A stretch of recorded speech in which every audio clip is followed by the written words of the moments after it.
Today is Good Friday, and the text for this meditation is in the Gospel of John, chapter 19, verse 28 to 37. We are living in very strange times.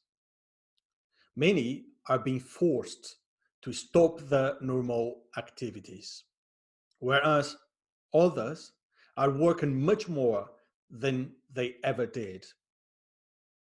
In so strange times, it's hard to keep pace with time.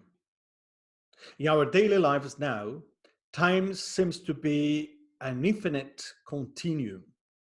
For some people, every day is Sunday, while for others, every day is Monday. In these strange times, it's harder to find comfort and peace. The main events of the Holy Week teach us how to understand and embrace time. Jesus said, "It's finished." In Genesis, on the sixth day of creation, God said, "It was very good." And now we see Jesus saying, "It's finished." What is finished? In Jesus, we have a new creation. It was finished, so we may have a new start. It was finished, so we may have a new beginning. But in the first week of the world, the Sabbath, the seventh day, was a day to glorify God, a day to rest and be pleased with all the creation. But in this Holy Week, Saturday is an empty day, a day for despair rather than a day for resting. The most important drama in our history tells of 3 days, which form the center, the turning point of history. Yet, ironically, the center of the drama itself is an empty space. All the emotion belongs to the 2 days only: crucifixion and resurrection, despair and joy, dark and night and light, defeat and victory, the end and the beginning, all between the Good Friday and the Easter day. On Friday, everything that humanity did to Jesus, and on Sunday, what God did to him. Pain and relief, tears and good laugh, despair and joy are part of our history, part of our stories. We all see that happening in our lives. That is what we see every year in the seasons of the year as well. Winter and spring, naked trees and beautiful flowers are part of our normal experience.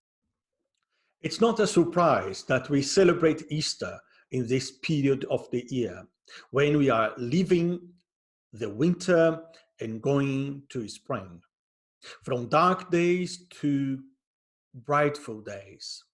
The daylight gets longer and the dark night gets shorter, and it gives the impression that the light is winning over darkness.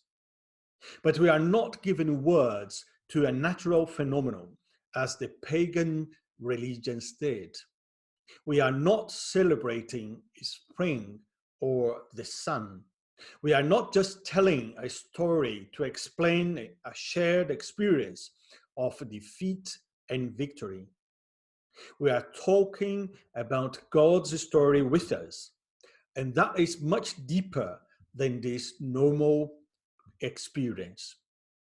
So it is important to not go too quickly from Good Friday to Easter Day. We are not talking about two experiences in life. the dark side of life and the bright one. Between these two experiences in Jesus' story with us, between these 2 days, there is a third day, a focal day. It helps us to reflect on the meaning of Jesus' death as part of his fate and his suffering as real and sad. The cross is a cry of abandonment. In the cross, Jesus was feeling totally abandoned. Sometimes we also may feel abandoned by God. We may be praying, my God, why have you forsaken me? But our prayer can only have a meaning if based on Jesus' own experience of real abandonment. In the silence of God, we hear Jesus' words. When we cannot see God, he is still more present. On the other hand, for John's Gospel, everything is finished on Friday. If we forget that Jesus was killed, we will not understand the meaning of Jesus' words of forgiveness. Jesus was not asking for someone to help him to die. As if he should die, he needed someone to help him. Jesus' death and resurrection is not the solution to the problem of death. Rather, that is the death of the Son of God. The Sabbath, the Saturday in the Holy Week, is a day to make sense of Good Friday, its terror, its meaningless reality. At the same time, it helps us to hope and dream of Easter. If we go from Good Friday to Easter Day without a day in between, without the Holy Saturday, we are transforming Bible story into a myth. Death becomes darker and sadder when we remember that the man who said, I am the life, died. What is life if life is dead? What life may mean if Jesus is dead and buried?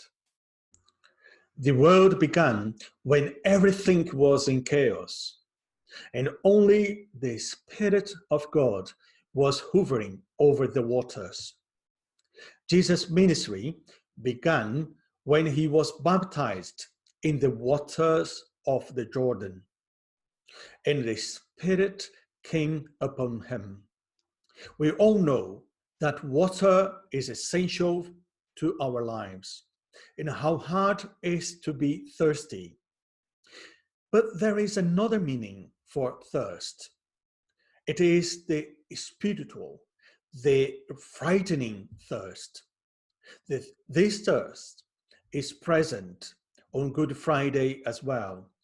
Jesus said, I am thirsty. We need to bear in mind that in John's Gospel, we read that Jesus said to a Samaritan woman, whoever drinks the water that I will give to him will never be thirsty again. Jesus was saying that there was a deeper thirst, like a deep longing. Before dying, Jesus had also said that he had to drink a cup, and he did not want to drink it, but he would. He was talking about the suffering that he would have to endure. And now, on the cross, Jesus was asking for something else to drink. Jesus was thirsty on the cross so that he may remove the dryness of our lives. Time in Jesus' story completely changed as well. Agony silence, and glory fulfill the meaning of those days. Eternity realized itself in the time of those 3 days. Time was destined to radically change from those days onwards. Coming back to our context, I would say that due to the coronavirus pandemic, many of us are like living in the Holy Saturday, a time in between. It's a time of uncertainty, fear, and anxiety for many. We all hope for better days, for the light to come. But we are still under the power of darkness and the fear of death. We are thirsty, longing for fellowship and togetherness. In the silence of these days, we reflect on the meaning of the death of Jesus Christ, and we wait for new life, for new creation. Amen.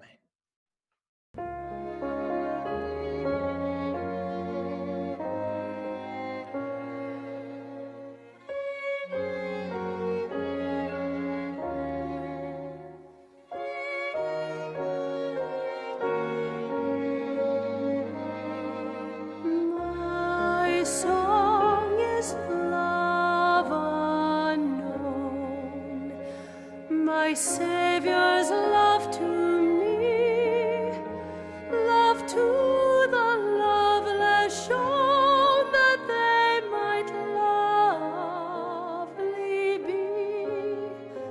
Oh, who am I, that for my sake my Lord should take frail flesh and die?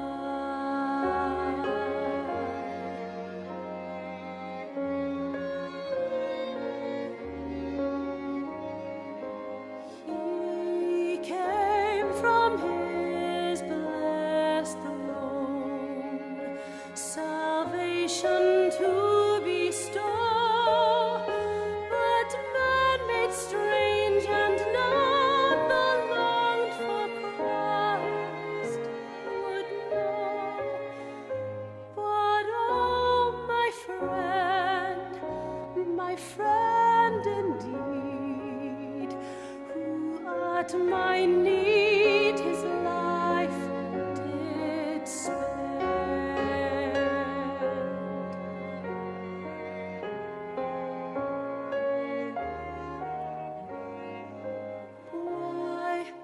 What hath my Lord done? What makes this rage and spite?